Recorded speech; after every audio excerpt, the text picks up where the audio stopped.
Hey folks, I'm waiting patiently outside of this building where my kids are taking an art class right now. So I thought it'd be a good time for us to continue our conversation on patience. Did you wait patiently just then? Proverbs chapter 20, verse 21 says, and this is a paraphrase, a premature inheritance will not be blessed in the end. Now, there's two realities in any situation. First of all, there's the doing of the thing, the action, the process, the object of the doing, whatever it might be. But that's just one aspect of it. The other aspect is the right timing.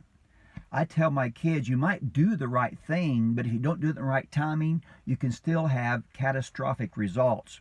And so it's very important for us to be patient and wait on the right timing. For example, I also share with my kids that our blessings, or rather our character, must keep pace with our blessings. Otherwise, it brings us ruination. We often see when people get things too quickly, too easily, it ends up being a curse rather than a blessing. And so the timing is very, very important. A good example, that's the prodigal son. He received a premature inheritance. He was not ready to handle that inheritance, lacked the character, and when it took his father years to accumulate, he blew in a matter of just a few months. So we understand right timing, not just the right thing. There's other areas too with this that could be used. Knowledge. You know, we live in the information age. We can be very impatient. We just want that knowledge right there.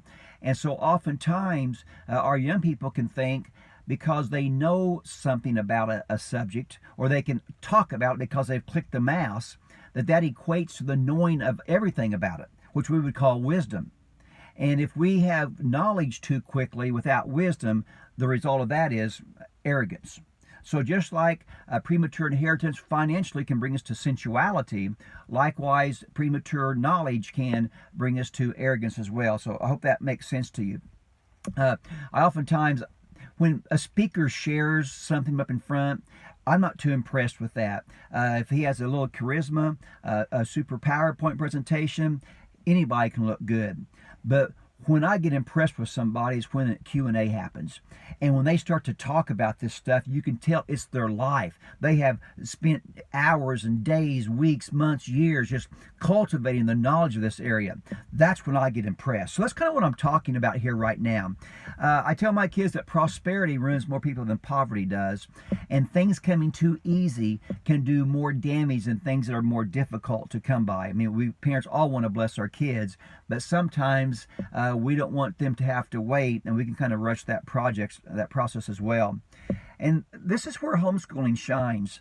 I want to keep on encouraging you. You might feel like your child's not doing well in a particular subject matter, but folks, if you can teach them how to handle their patience well, that will bring to them so much success in their future.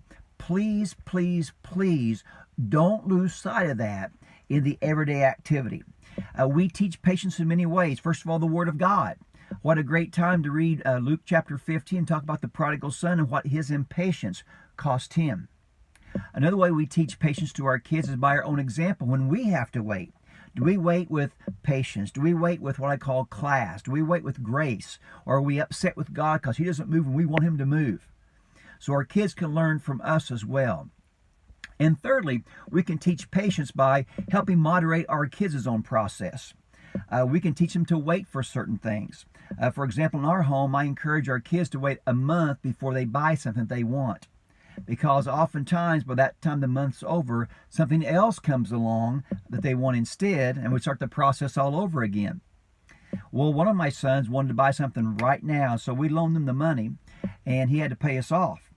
Well, it was a great lesson because something else came on that he really, really wanted, but he hadn't paid us back yet. And I said, no, that's not the way this works. You have to pay us back before you get this.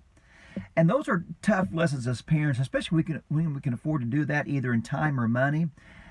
But folks, these are lessons that our kids need to learn and must learn in life.